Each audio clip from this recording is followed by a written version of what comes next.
Good morning, friends. Diana here from Garden Love. So I'm taking my usual morning walk, and usually when I do that I get inspired to do something, and that's what happened today. I'm actually on my way to do an errand with my husband, but he had to do an errand before we take off together.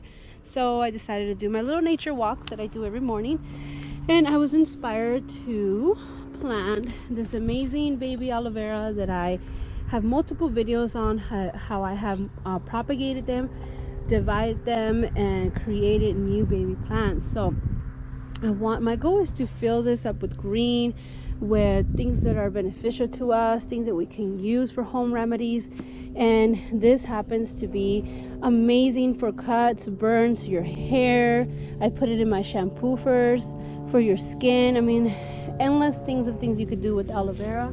So I'm super excited to be putting them in the ground, but it's a little tricky because aloe veras do not like direct full beaming sun on them, as you can see that it's going to get here, especially in the summer. So when is the right time to plant it? Where is the right place to plant it?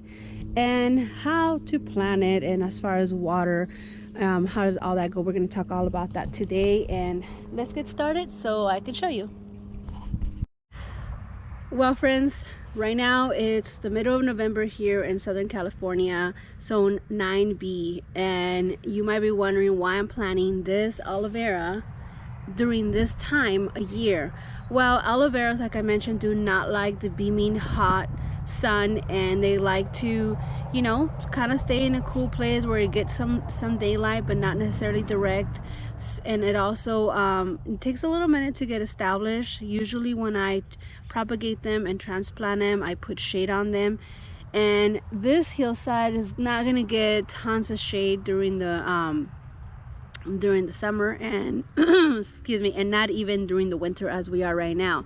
So we're approaching winter. So the best time to plant it is now, before it gets freezing cold and before spring and summer hits. So right at fall time might be the ideal place to plant it, because it will give it a good time to get established, and it's not going to have shocking weathers where it's cold or where it is super hot. So fall is like the ideal time to plant it here in Southern California because of the mild temperatures.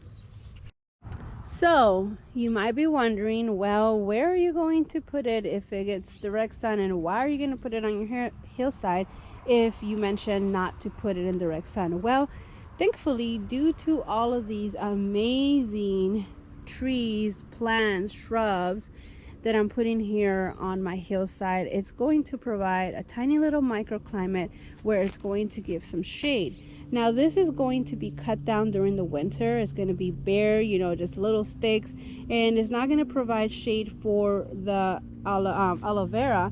But during the winter, it's not going to have beaming hot days where the aloe vera is going to, you know, just get dehydrated and burn. So during the winter, the aloe vera will be fine under direct sun, but during the summer it will need some shade. So that's where these beautiful trees come into place. By summer, these beautiful Mexican sage is going to be bulking and ginormous, as you can see it here. This lavender plant is going to get bigger, so it's going to cast some shade in this area, as is already giving it some shade. So it's going to get a little bit of, the sun's going to be coming here, and these shrubs are going to provide shade. When it gets above, it's going to get some direct sun, but once it starts going back down, this hillside and these other shrubs are going to provide shade. So as you can see, it's going to get some direct sun, but not 100% direct sun, and not that many hours. So now let's go ahead and divide this. All right, friends, as you guys can see, there's tons of bees still. They're still enjoying the weather. They're still warm enough. There's still things blooming here in my garden. I'm pulling out this amazing aloe vera. I'm gonna dust it off. And there is, see, aloe veras don't need deep soil. As you can see here, it has shallow soil, and they're doing just fine. Look at all the babies that it's growing. So we are going to divide it. Don't be afraid to be a little rough with these, because they are so resilient. You see that? There's lots of babies. The babies, I'm going to plant them again and in a little pot, let them get established. Look at all of those. I hope you guys can see how easy it is to divide them. And I'm probably going to put, look at that little baby. I'm probably going to put the biggest one here and save the rest for other spots. And I'm probably just going to walk around and start figuring out where I want it. Let me bring you guys closer.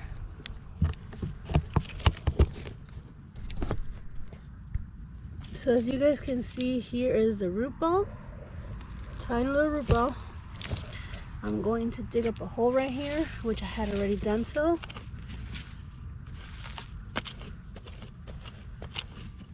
And then I'm just going to stick it in.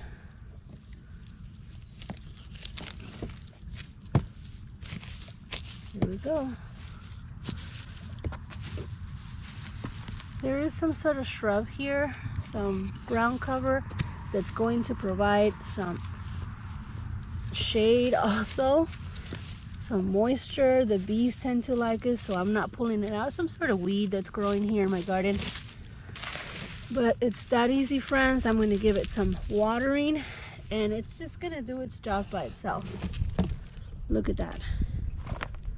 I'm hoping that it's going to get pretty big and get established.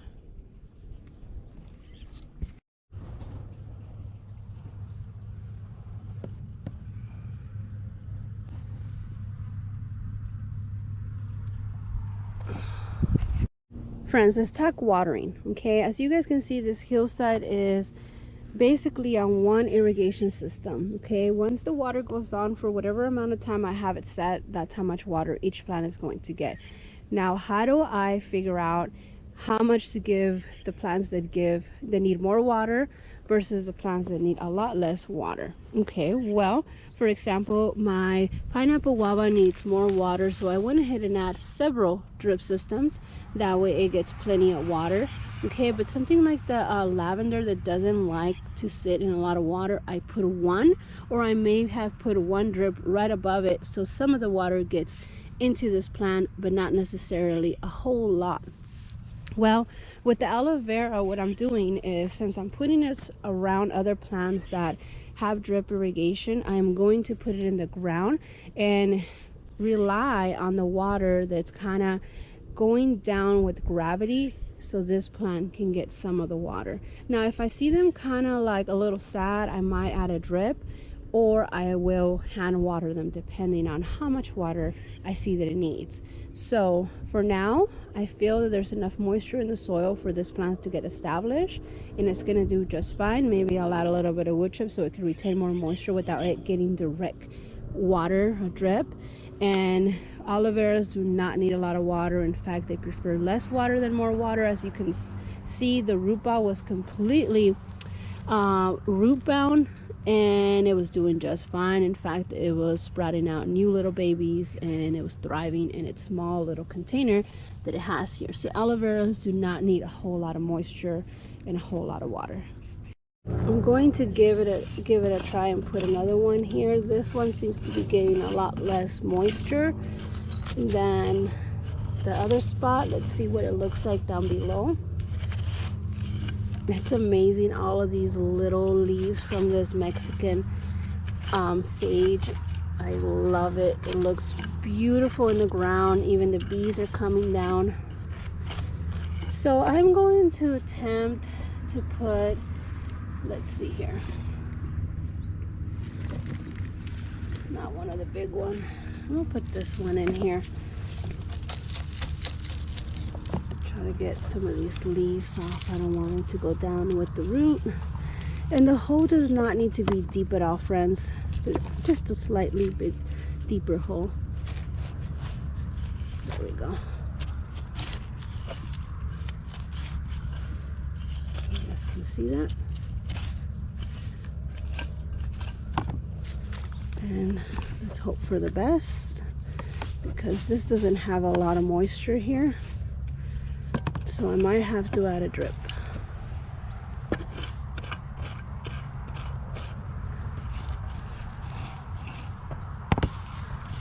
we go. All right, friends, I can tell that these right here retain a lot of moisture. You can see the soil when I start scraping it down. So I'm going to put a little baby aloe vera here, especially because it's getting most of the shelter from the plant. And as you guys can see, take a look at this little baby aloe vera. It got a little damage. I'm going to come back with scissors to cut that off, but for now I'm just going to stick it in here.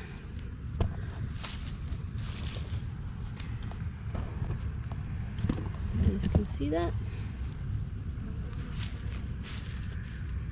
We'll do fine.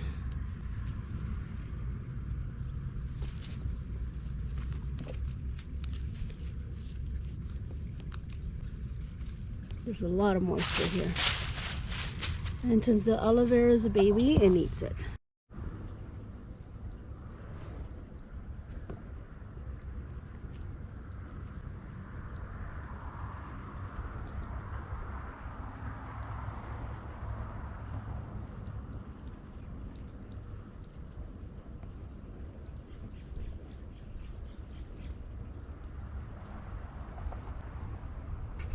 At some point I was trying to build a rosemary hedge, but for some reason this dirt locker, when I put a rosemary, something within this pile or soil, whatever's under here, the rosemary did not like it. Rosemaries do have deeper roots, so I'm gonna put an aloe vera here, considering that the roots are very shallow. And it's going to be getting some shade from the rosemary that's right next to it. As you can see right here in this basil, I don't know how long this basil is going to last in the winter. I don't need the space, so for that reason I'm just letting it be. But I'm going to put an amazing aloe vera here to let it I think it's going to look gorgeous.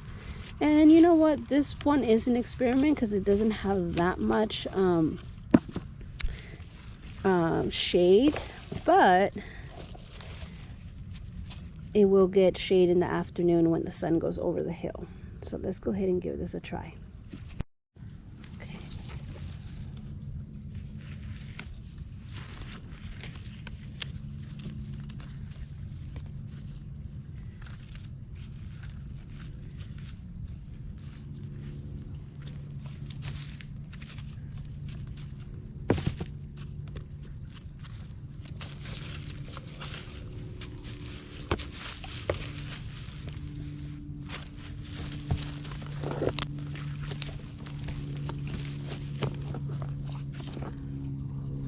Water. Let's go ahead and put that over here.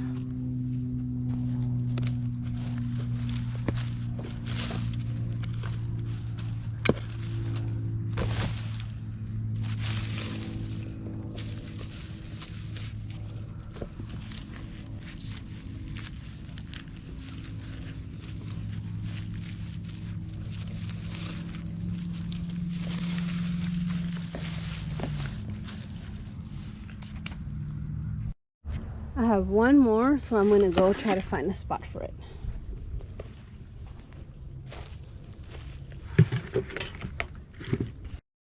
And my bodyguard just arrived. Here he is, Mr. Finn. Hi, Mr. Finn. How are you?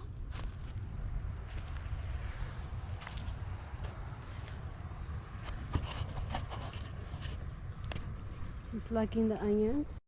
Alright, I just put a few aloe veras on that side in the hidden shadows. And this side, as you can see in the morning, it doesn't get that much sun due to our oak trees that we have here. But it does get the most sun in the afternoon. So that's the reason why I didn't put that many here. My first experiment was this aloe vera, and it was doing great, and it's still doing great. But one of my chickens decided to take a birth bath here, so it kind of disturbed the roots. So now it's going to get reestablished. You can tell that it started to get a little dehydrated because the roots were not in full contact with soil and moisture. So I might add a little bit of mulch here to discourage the chicken from coming and take a birth bath. I put an orange so it's in the way since it fell off one of my fruit trees. And So far this one has been doing great. You can tell the color and change, the change of color from deep green to a little bit of brown, and that tends to happen when you have a lot of sun and not you know, enough moisture. It starts going this like curling up and drying up. It's depleted inside. It doesn't have a lot of moisture inside like this one does. So this one is doing so far well, and it's been here for maybe 3 weeks. It hasn't died, so that's a good sign. So now we just got to make sure that the roots are not disturbed and it has enough time to get established with very deep roots so it can hold moisture when the heat of the summer gets here. So now I'm trying to find another shady spot for that one aloe vera that's left, and I'm looking. Let's see where I can put it, somewhere where it'll look pretty but it'll get a little bit of shelter from the shrubs. Let me keep looking. I think I found the spot. So I was standing here thinking, how big is this shrub is gonna get? Is it gonna get much bigger? Well, the answer is it's gonna get as big as I let it get. So if it starts getting in the way, I'll just cut it out. So I'm thinking this is a good spot right here, because it's going to get some shade for the shrub and also some moisture from whatever else is getting water around this area. So I'm going to put my last one in that one.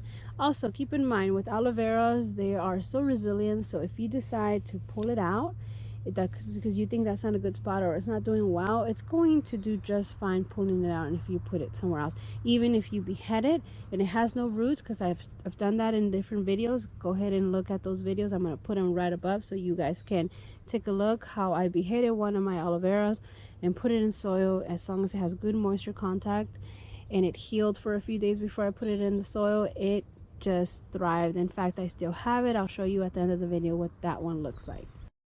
Let's go ahead and put this amazing aloe vera right here. Nice and pretty. Put you guys down for a second so I can balance this.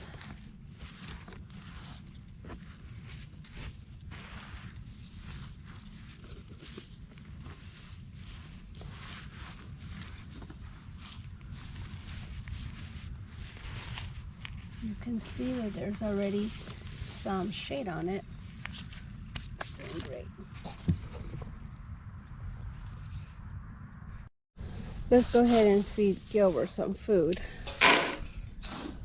Hi, Gilbert.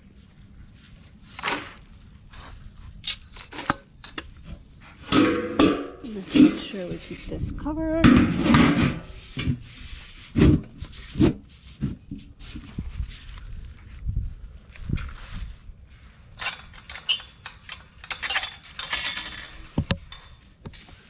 Here you go, buddy.